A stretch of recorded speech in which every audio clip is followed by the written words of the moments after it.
Hey everybody, this is Beast. Welcome back to my channel. My name is ScottyAllenDay. Well, we're going to talk a little bit today about side hustles and what kind of an impact we have with, well, side hustles.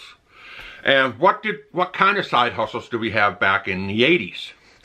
Now, don't forget, the 80s, a lot of people were more hands-on, and more people tend to take care of themselves instead of asking for more services.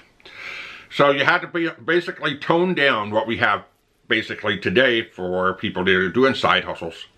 And, well, let me fix my hat here. My ponytail is kind of making my hat levitate. So, basically, you have to pretty much tone down all the stuff that you had to do with side hustles that today we need to make sure that, well, some of these are very much still alive. So I'm going to talk about my top 10 side hustles that were great back in the 80s, that many people did, and can still be done today as well. When we were kids, we did just about all of these. So I hope you enjoyed the video, and without further ado, let's get started. So the first one, a lot of people see it. A lot of people see it on gigs on Craigslist. They see it on Facebook as well. And a lot of people are asking for dog walking or dog sitting. Or even just dog waste removal from the backyard. That was the same thing that was back in the 80s. They did have some kind of service. One guy actually started it up about mid-90s when he had a Chevy pickup truck. And he was going local. And he would go and clean up dog waste out of people's yards. And he advertised it. And I think he charged, I think it was about 20 to 30 bucks for the job. Now keep in mind, the minimum wage back in the 80s was about $3.65 an hour. So 20 bucks, you can make decent money. And keep in mind also that back in the 80s, gasoline was right about $1.25 a gallon. In a lot of places you would find it for about 85 cents a gallon. So just keep in mind, if you divided what the wage was back then by what we have now, and then take that and then multiply it by what I said with the gas prices, it'll probably come really close to where we have about today for today. So the guy driving around in his pickup truck, and he had it advertised in all the grocery stores. A lot of grocery stores still have them, and they have the little, they have a 3x5 card, and it's dog waste removal, dog walking, and they posted it.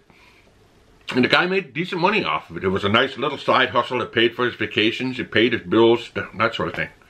So dog walking, sitting, and waste removal is still out there today. I don't know if you had the stomach to be able to pick up another dog's poop, but hey, it's there. Number 9 is pulling weeds. A lot of times that's spring and summer. A lot of people ask for weeds to be pulled. Just got to get basically the horse strap type thing. It helps you pull that. A hoe to be able to get underneath, get the roots, and maybe a rake to be able to clean it all up, and then your yard waste bags to be able to haul it out. So that's the spring, and then you have your fall with raking leaves. Again, you need to have your yard waste bags to be able to get it out of there. And a good friend of mine showed me a way back in the 80s, and we took a tarp, and we took a rake. We raked everything up under the tarp, and then we take the tarp, and then, well, basically, my parents liked to compost. And we had about an acre, so we'd take all the leaves and we'd take them back up and put them onto our compost pile. And then in the spring it would be spread out, and all that rich compost would go into our vegetable gardens. So we did raking leaves, but if you're inner city and you needed to rake leaves, depending on where you are, some people have, some cities have curbside leaf pickups, or you just got to put it into their yard debris barrel, or you have to get yard debris bags. But raking leaves in the fall, and then of course shoveling snow in the winter. Now that kind of surprises me because I don't see that happening very much anymore. when we have a snowstorm, it's always the people that are out trying to get the rocks cleared. But back in the 80s, when we were down in the city, we all had shovels. I mean, we had small flat square shovels. We had the big elephant scoop shovels, and man, we were competing. We wanted to get our money. That was a $20 bill back in the 80s. You go and you shovel that sidewalk, and it takes you about an hour and a half. You got a $20 bill. That was money. And man, we had money to go to the arcades, and some of the guys had money to be able to go and buy, convince somebody to buy a pack of beer. I mean, that was it. You went out and you hustled, shoveling snow. That was the end of it.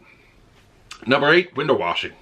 I don't like to wash windows, but I've seen a lot of people do. I mean, all you need to do is get yourself a squeegee, a sponge, a bucket, and Dawn dish soap. A lot of professional window washers use Dawn dish soap all the time. It gets windows nice and clean, no streaks. Window washing. I don't know what you'd have to charge for that. That's up to the person that was doing it. But back in the 80s, I knew 3 kids from high school that right after high school for 2 hours they'd wash windows and make a little bit of extra money. Number 7 is the laundry service. I've used laundry services before, back in the 80s, 90s. I'd like to drop off my my clothes because I have my work uniform in there, and my work uniform, my play clothes and all that. I just went and did that, and I'd go in after work, go and pick it all up, and it was all nice and folded, and my jackets were all up on hangers, and my jeans were all hung up, and my clothes looked good.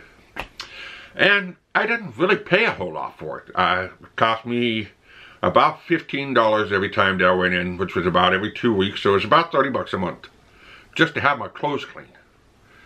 And well, I didn't have a washer and dryer in my apartment, so that kind of worked out for me. Number 8, small engine repair. Now that's a doozy, because just about all of us in the 80s kind of worked on small engines, because we worked on our go-kart engines. A lot of people had mini bikes, and they worked on mini bikes. And there was a lot of people that had quads and jet skis, and I knew several kids that would go out and service small engines. And when it came close to the winter time, they would be out advertising services to drain engine blocks, or drain the water out of the boat engine blocks, and drain the water out of the jet skis, just so that people don't crack the blocks and they can be able to play the next summer. Small engine repair was always a good one, especially lawn mowing, and well, that was pretty much it. Lawn mowing, a lot of people did. We mowed grass, we watered grass. We also serviced lawnmowers. A lot of us knew how to sharpen blades. I sharpened many blades in my day, and we made good money on it. Concrete yard decor. We made a box, and we'd go down to Home Depot, or we'd go down to a hardware store, and we'd pick up a bag of concrete, and we'd make slabs. We'd make them square, we'd make them circle, we'd make them octagon, and then we'd pour our slab, we'd let it harden just a little bit, and then we'd take pea gravel and put it on the top, and it makes really pretty stepping stones. And we sold them for like $2 a piece. We tripled our money off of one bag of concrete. We did garden gnomes. We did. I mean, we'd go to not Home Depot, but Kmart, and go and buy a cheap shell, and then we make a mold out of it, and then boom, we make some money off it. So number 3 would be holiday, wedding, and birthday crafts. A lot of people did that. My mom did it. They'd advertise it in stores with a little 3x5 card. You know, birthday cards, little chain links with construction paper, or a lot of people were good with the, I would say, silhouette angels to where you can be able to fan them around. And, you know, that really made good money. And then number 2, my dad was going to get both my brother and I into it, but we really didn't push for it, and that was vending machines. You see it online with entrepreneurs that sell soda pop and bubble gum and big vending machines, and they're buying vending machines, and they're showing the stacks of cash. It's hard to get started, but there's still a huge demand out there for, well, vending machines. I mean, eventually you can go from a pickup truck to go and buy a used U-Haul. And used U-Hauls normally go for very inexpensive because, well, yeah, they're nearing the end of their life, but if you take care of it, it'll pay off. Now, number one is very scarce right now, but you got to actually go and look for arcade machines. You don't see them anymore. You don't see a pinball machine sitting inside of a bar. You don't see like Mario or Gauntlet or the Pew Pew games or any of those type of arcade machines anywhere. So if you could be able to find and get your hands on some of these pinball machines and arcade machines, well, yeah, you're going to make some good money doing arcade machines. If I had the capital, I would have probably went in and started doing an arcade machine business myself, because you can make some good money. So that's my video for today. I figured I'd share my, you know, top 10 80s side hustles. I got my notes right there. And, you know, what kind of side hustles, if you are right around my age, what kind of side hustles did you do back in the 80s or the 90s or the 70s that was your side pocket money? Let me know in the comment section below. One of these days I'd like to redo this video just to, you know, make it like a top 20, but I need your help for it. So hopefully you enjoyed this video. If you liked the video, please give me a thumbs up. Share with your friends. If you're new here, hit that subscribe button, hit that notification bell so you don't miss another video. Until you next time, keep on walking.